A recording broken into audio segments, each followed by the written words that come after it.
I'm Phil, and I'm here to give you the verse update together with Tim Tillotson.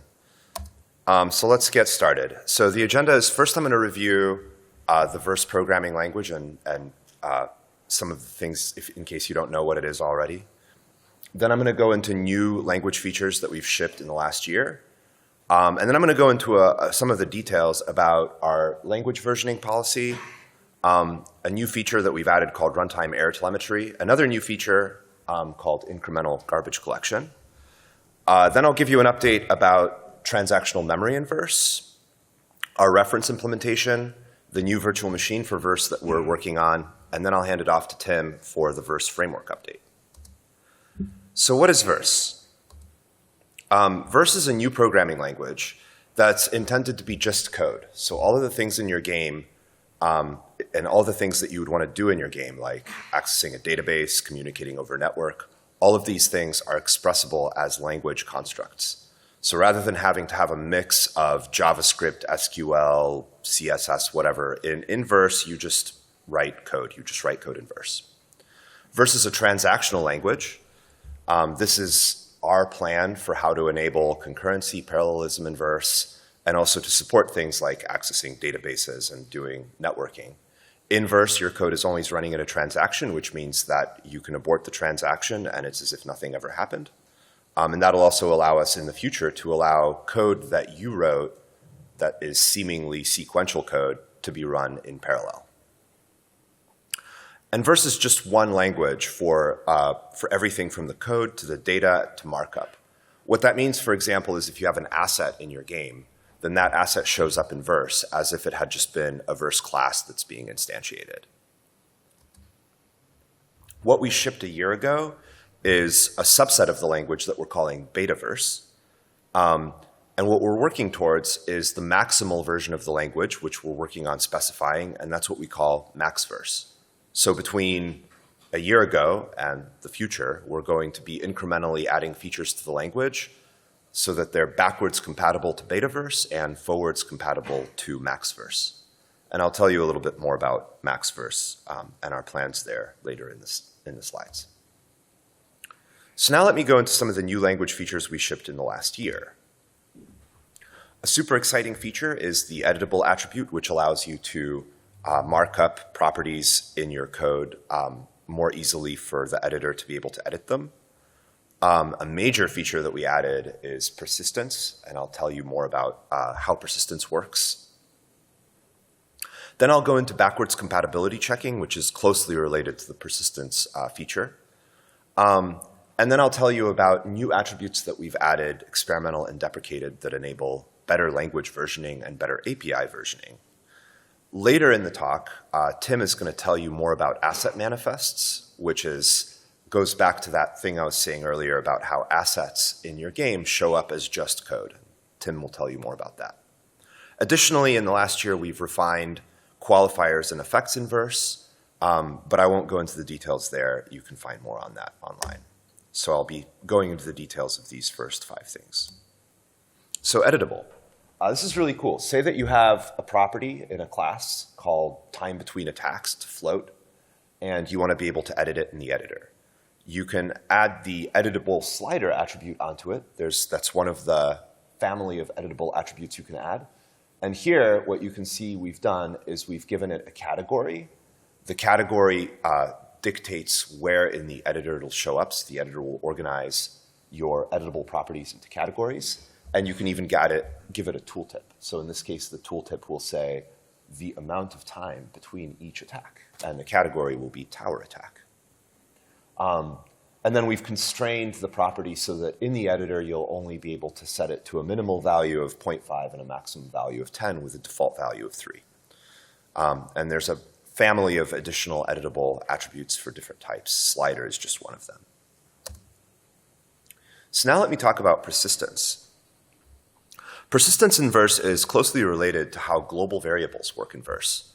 Verse is novel in that in verse, a global variable is truly global. So if you write a global variable at the top level of a module, that global variable isn't just simply global to that game session, but it's global forever. And it's global in the sense that it is simultaneously the same instance of that variable from every session everywhere. We haven't exposed all of this functionality yet, but that's the future we're working towards. So for example, if you want multiple game sessions to have some kind of state that's being coordinated between the sessions, maybe a contest that's being played out across sessions, you'll be able to represent the state of that as just a global variable, rather than having to do network I/O, databases, and all that kind of stuff. We're not there yet, but that's the maximal future that we are working towards. So let me tell you about what we have exposed. First of all, we've exposed the ability to use globals in verse as the kind of globals you would have in a traditional language. The way we do that is using the weak map feature. Weak maps are just maps with one caveat. You can't enumerate over them. So if you have the key to the map, you can look up the value, but you can't ask for all the keys and values. Using that feature, we can expose just a legacy normal global variable like this. So if you want a regular global variable, would have been a global in any other language, the way you write it is, if it's the counter global variable, you write it as a weak map from session to whatever type you want, in this case, int. You can get session, and then when you get session and look it up in counter, you get the value of counter for your session. So that's like what a global variable would have been in any normal language. And you can use different types here. For example, it could be a class. But what we've done with this that's actually really exciting and useful for you all is that you can use this for per player persistence now. So we now also allow global variables that are weak maps keyed by player. So when you access this weak map, you're accessing state that will persist for that player forever for all sessions. So that's pretty cool. In this case, we've created a player states, and per player, we're saving a score and a checkpoint. But in order to support features like this, and in order to support the evolution of the metaverse, we need to have some rules for backwards compatibility. So going forward, you're going to see more and more of these backwards compatibility features. Right now, they affect persistence. So what that means is if you create one of these global variables that's a weak map from player to something, you won't be able to just arbitrarily change what that something is after you publish your game, because if you did, that would corrupt the saved state. You can certainly add new global variables keyed by player, but you can't remove properties, and there's limits on how you can add properties as well. In the future, when we allow for different folks' code to call into each other, this will also affect any kind of public API. So this doesn't happen yet, but in the future, watch out for this. If you publish something that's a public function in your module, then you will be required to have that function obey the signature that it was originally published with, so that anybody else who's relying on that function won't suddenly have their code break because you published an update. If you make stuff private, then it won't affect that. This brings me right into language versioning. This is a tough topic. Verse is a new language, and we're still fixing bugs in it. What that means is, in some cases, even a bug fix on our end, an attempt by us to fix an actual issue, potentially even an issue that might be causing crashes, we might end up, by virtue of fixing it, causing existing code to not work in the fixed version of our compiler.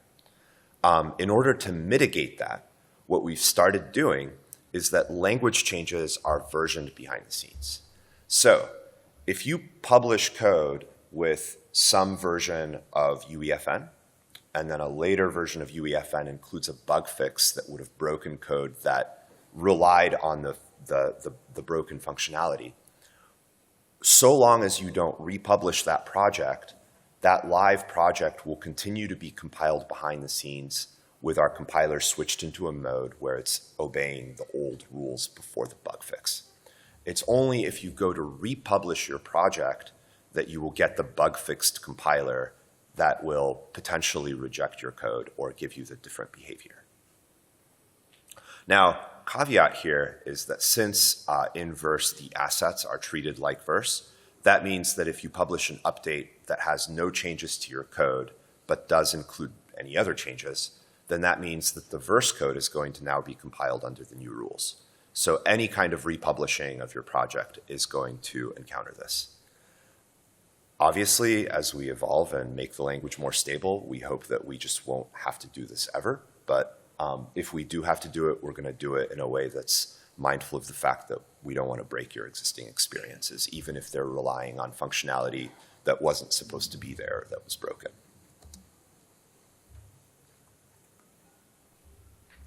I said that already. Additionally, we're adding an experimental attribute.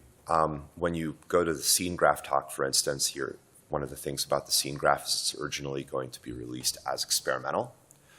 The API that's marked experimental can be used in UEFN for playing around, but you won't be able to publish so long as that API you're relying on has the experimental attribute.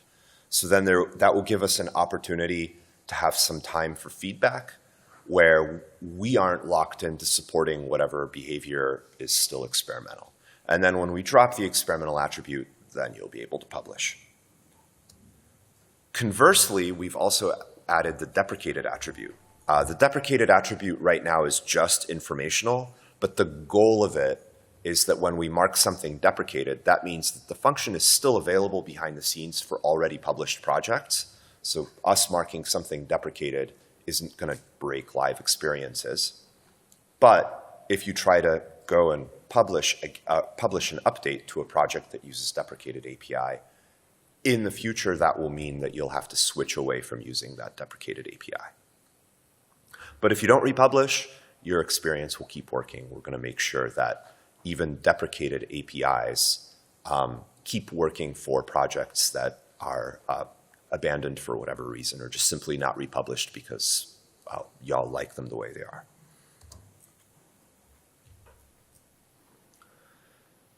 Now, this is a really cool feature. This feature is not a language feature as much as it's a developer experience feature.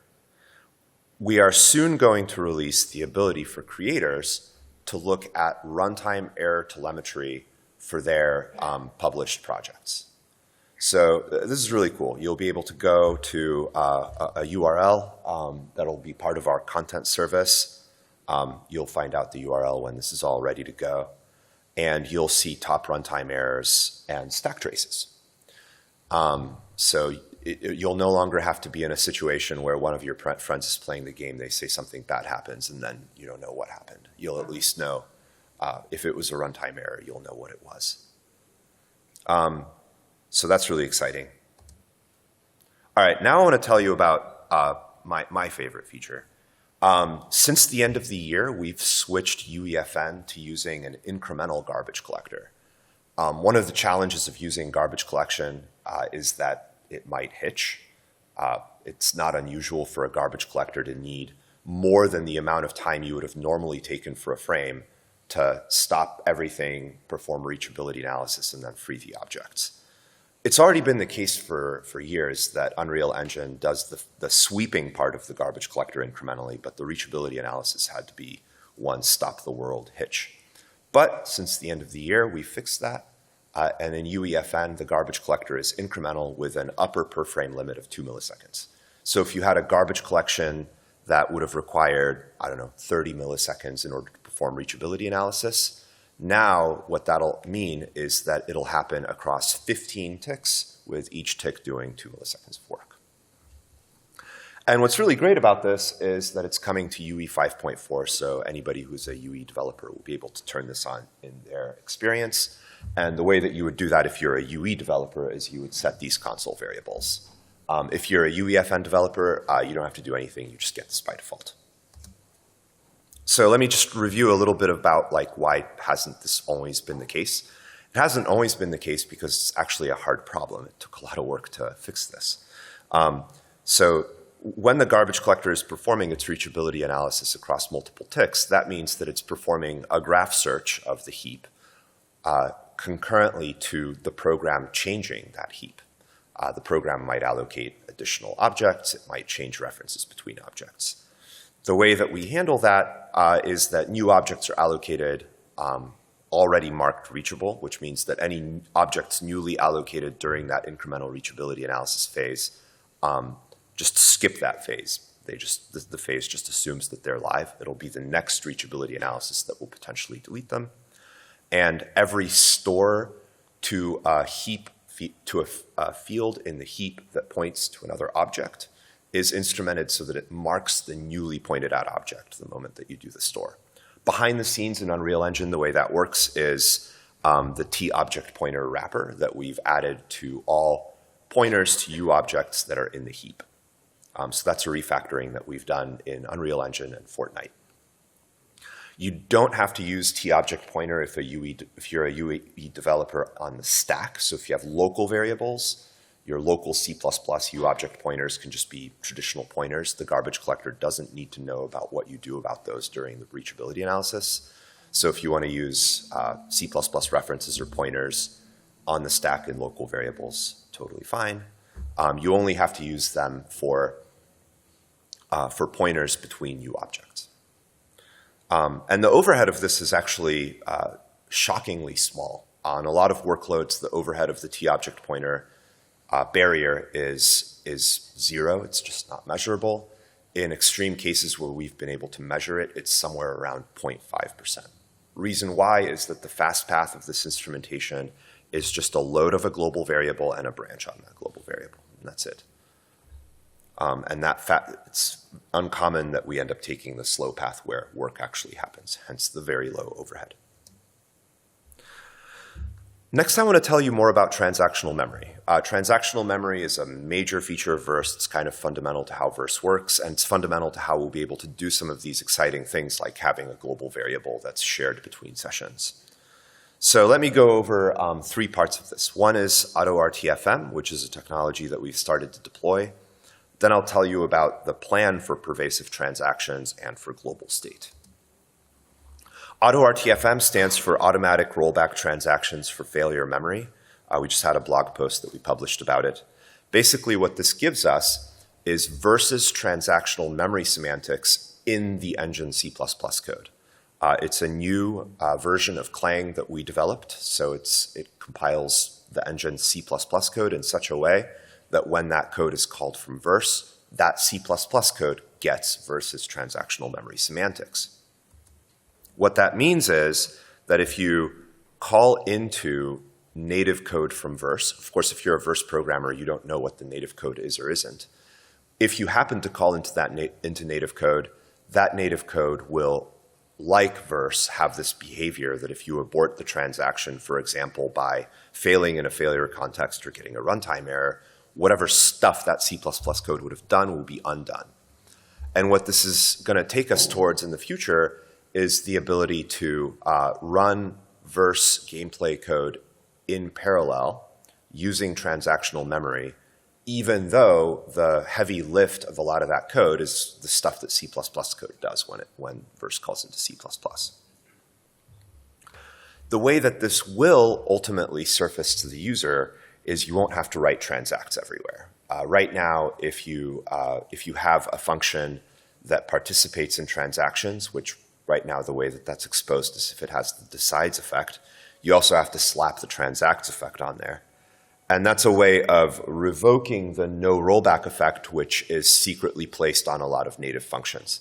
Because prior to AutoRTFM, a lot of native code could just simply not participate in transactions. So it'll in sometime this year, it'll mean that you'll be able to simplify your Verse code by removing the transacts everywhere. It'll also mean that you'll be able to call more functions from if statements and for loops. It'll just lead to simpler code. It'll also mean better runtime error recovery. What I mean by this is if you get a runtime error, right now, whatever the game was doing is kind of aborted there but not undone, which means that the state of your game after a runtime error is who knows what. But with AutoRTFM being applied pervasively and all Verse code running in a transaction, what that'll mean is if your code experiences a runtime error, then at least after that runtime error, whatever happened up to that runtime error is undone and you're back to a clean state. You won't be able to catch runtime errors yourself, but at least the state of the system will be in a known good state after an error. But also, having transactions pervasively will allow Verse code to participate in distributed transactions with a database. That's how we will get to this point where a verse global variable will be like a database. So you'll be able to read and write to it. And because verse code is always running in a transaction, whatever you do to that variable will be as if you were accessing an ACID database from within that ACID database's transaction. And if that database wants to do speculation, wants us to run some code speculatively, then roll us back and run us again, because that's how databases work, verse and even the engine will be able to participate in that thanks to AutoRTFM.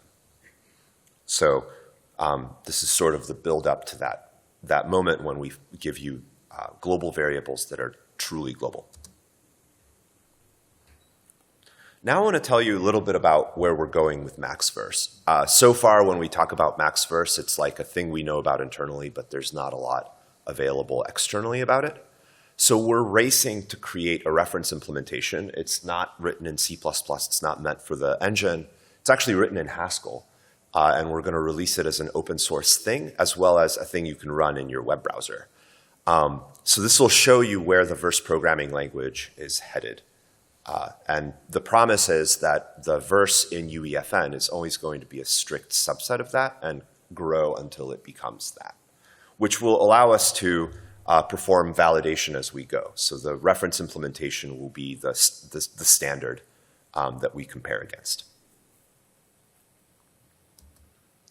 All right, now I want to tell you about the new verse VM, which we're working on. Right now, verse executes on top of the old Blueprint VM interpreter in Unreal Engine, which works fine. The Blueprint VM interpreter is a solid, capable interpreter, but it's not optimized for verse. So we're building a verse virtual machine to give you more verse functionality and much better performance. So let me tell you about how the verse VM works, or some of the cool things about it. The verse VM is going to have super fast garbage collection, a totally new execution engine optimized for verse, and excellent integration with the engine along with those features. So the verse garbage collector is going to be concurrent in addition to incremental. What that means is if you hit a point where garbage collection has to run, the garbage collection work due to verse objects is going to happen on another thread concurrently to gameplay execution. It's not even going to add time at the end of the tick. And it interoperates seamlessly with the Unreal Engine incremental garbage collector. So the garbage collection reachability work that has to happen for native U objects will happen at the end of tick with that 2 millisecond or whatever time limit. But even outside of that 2 milliseconds where the Unreal Engine garbage collector is doing its work, the verse garbage collector will be doing its work concurrently on its own threads. So that'll enable really fast garbage collection even if your heap gets big or you're allocating a lot of objects without any kind of hitches, not even the 2 milliseconds at end of tick. The verse execution engine has some really cool features, including the fact that objects are super duper tiny. So in Unreal Engine, an object is hundreds of bytes minimum just because of all of the functionality that native objects in Unreal Engine have. But pure verse objects, so if you allocate an instance of a verse class that's non-native, or if you allocate a verse map or verse array or verse string, those are going to be all allocated using the new verse object model tied to the new verse garbage collector. And in that model, each object only gets an 8-byte header, and the minimum size for objects is 16 bytes. So if you have a class that has one field that'll fit in 8 bytes, that'll be a 16-byte object with that 8-byte header and then 8 bytes of payload. And there's no limit on object size, but the idea is that because the underlying baseline overhead per object is so tiny, you'll get better cache locality, and it'll take longer before you actually hit some kind of heap limit. So the hope here is that this will allow you to build much more sophisticated experiences because there will be less memory overhead per object introduced by the underlying engine. So that's a huge part of why we think the verse VM is going to be an enormous performance improvement for y'all. Additionally, the new verse VM has a bytecode format and bytecode interpreter specifically optimized for MaxVerse. So it's a lenient bytecode where the bytecodes are allowed to execute somewhat out of order, Despite that, it's super fast. In fact, the prototype that we have is already faster than the Betaverse implementation, and we're hoping for something like a 10x performance improvement when we ship it. And finally, we're doing all of this inside of Unreal. This isn't some new project on the side. It's tightly integrated into the Unreal Engine, so it'll have fast native calls from Verse into C++ code. And internally, we will allow ourselves fast interoperability between Verse and Blueprints. We don't have a plan for what that means for UEFN developers, but for someone who is an Unreal Engine licensee, that'll mean that you can have a mix of Blueprints, Verse, C++, and it can all call into each other. Additionally, what we're working towards is that in the Verse VM, the interaction between Verse and native code will be just like how it was with Blueprints, namely using the Unreal header tool. So if you want to expose C++ code to Verse as an Unreal developer, you just mark it up using the same uProperty Unreal header tool markup that you would use if you're exposing it to Blueprints, and that'll make it callable from Verse. All right, and with that, I'm going to hand it over to Tim with the framework update. Thank you, Phil. So today we have quite a number of devices that we've exposed to Verse. They have various Verse APIs, various ways you can connect these devices together. And so right now, the short term is to give more device APIs as well as more interesting ways to kind of connect them together. And so it's really easy to take what UEFN has today and then to take Verse and kind of really empower it to take the experiences to a much higher level. Examples on the right-hand side I show here, various ways to track subscriptions, to display different game events or track stats, ways to spawn things dynamically in the scene, or ways to do things just like play VFX and things in ways that are much more easy to drive from code than from a lot of the existing mechanisms that require much of data hookups. The future we're heading for, though, is eventually we want to make it so that UEFN devices are not required to write Verse code because we're going to expose the underlying fundamentals that they're built with. There's a long journey to get there, mainly because there's a lot of existing legacy UE and Fortnite code that we kind of have to rewrite to expose in the way that Verse would like us to do that. But that's our long-term goal.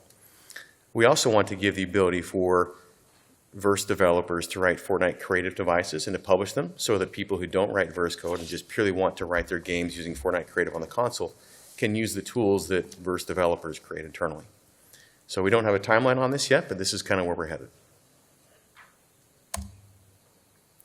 So I want to dive a little bit deeper into persistence and kind of show how this is exposed in gameplay code. So here we have a game we made internally, and you can kind of see a bunch of code here. And I'm going to kind of break this down and to show you kind of the various persistence points. So initially you see we've added a persistable flag to an enum, a class, and then where those are kind of combined together in this persistence player data. And so the important part is that it requires this additional attribute persistable, which the compiler then verifies the types that you're putting this on are compatible with persistence. Some more details in the online docs I've linked to the bottom there. So once you have these types, then you can store them inside of this weak map that Phil referred to, which is really then defining this global variable, essentially, for players in this case. We plan to extend types on that in the future. And then to read basically from this online storage, we're ultimately writing and reading to this, essentially just the data type in Verse. Behind the scenes, though, there's a lot of work that actually goes on. But to the Verse code, you're really attributing your code, reading and writing to this weak map we declared. So some of the internals, I just want to share this, is our implementation may change, but it's sometimes useful to understand what's going on behind the scenes. So during matchmaking, we actually go and read from online storage everything that your particular project is declared as being stored in this weak map. And if the read fails, basically matchmaking fails. But if it succeeds, the player comes in and all their data is loaded before your Verse code ever gets a chance to look at it. And then during the simulation, that player data is persisted periodically to our backend storage. And then when a player leaves, we essentially release the player data lock that we held while the dedicated server was accessing that player storage. The one caveat here, which you may experience depending on stability of the game, if the server crashes, the client freezes, or somehow the connection freezes, in a way that the servers can't detect what's going on, you may be prevented from rejoining a game while that lock times out, which right now is set about 60 seconds in the worst case. So just a hiccup that does occur, but ideally not something that impacts the experience too badly. So one of the examples we have here in our internal game is we made just kind of a player elimination leaderboard. But there's lots of ways you could store various stats for that session, including personal save games, and things even deeper when you get into player quests that you want to store across multiple sessions of the game. And there's lots of other variations on this as well. And eventually we plan on exposing much deeper and richer types of interaction. So Phil referred to asset manifest and the fact that we want to try to make everything exposed to verse. So in this case, we look at the content in your asset browser, and we generate verse class references, essentially in this case, that you can then refer to directly in your verse code. So here we have some meshes and materials. And then from verse code, when I want to set a mesh or material on a prop, I can just refer to that path. So something that's coming soon is now we want to be able to expose additional parameters. So in UE, we have the ability to say here are parameters we want materials to have, and then be able to set those from code. So soon verse will have the same ability to take parameters and to set those on materials and other types of assets. So there's the simple version here where you basically define the variable, and verse exposes it as a simple property. We also want to have composite versions of this, where in this case I have some weather data that I've exposed. That has like temperature, rain, and wind speed, which then can all be passed into the material, and in this case also shared across multiple different materials. And then of course we want to be able to respond to gameplay. So if my player had armor on and they walked under a tree, I could set the local weather data for being under the shelter of that tree, which would be different from the rest of the environment. So it allows you to kind of dynamically change the scene itself as your gameplay determines necessary. Our goal, though, is to take this kind of pattern and apply it not just to materials, but also to UI, animation, sound, and VFX, and provide a very consistent way for the verse language to access different assets in the engine. Lots of work here. We don't have timelines on when all these assets will come in, but we're actively working on it. And one of the things we're also doing is trying to expose a lot of the powers under the hood that make the scene composable at a much deeper, richer layer. So the scene graph talk later today, we'll get into details there. The key part here is we also want to expose much richer content workflows. Namely, we call them prefabs, and ways you can interact with those dynamically in the editor as well as at runtime. One of the areas we've spent a lot of time internally in Verse is on AI. And so recently we released the ability to have custom behaviors and to create path navigation. And the code here we have the player we're telling to run initially to a spot, to play a particular animation, and then to walk back. But it gets much more complicated than this depending on what your game logic would like to have happen. We've also exposed a few features, like in this case, being able to block out areas of the world, like nav mesh navigation. Now I can place an object in the world and say I don't want the AI to navigate here. And this part actually is going to come in the scene graph later. Putting all those together then, you can have AI, you have custom interactions that you define with objects in the world. In this case, I have a tower. And I can also tell the AI to target that and have other things that occur as a result of the AI interacting with both the players and the environment. One example of a custom AI logic we wrote was creating a siege minion. We had two teams kind of standing off against each other and kind of had a stalemate. And we wanted them to be able to interact with the AI, in this case, where the AI would be able to support the player and heal the player as they kind of went in to fight the opposing team. And so the simple logic here is we're just checking for, what are my team members' current health, and if they're less than full health, see if they're determining if they're close to the AI here within the health aura effect range, and then heal them, and then play some VFX to kind of indicate to the player that they're being healed by their AI. So here's a quick video of that in action. In this case, I'm going to take out the shield generator here, and you see the guard there is now attacking me. And as my health drops, eventually I'll leave that area, come back out, and let the AI, you can see there, kind of begin to heal me. And then when I heal back up, I'll go back in and begin to attack again. And so there's this nice interaction where you're actually playing with the gameplay with the abilities you're adding to the AI itself for your game.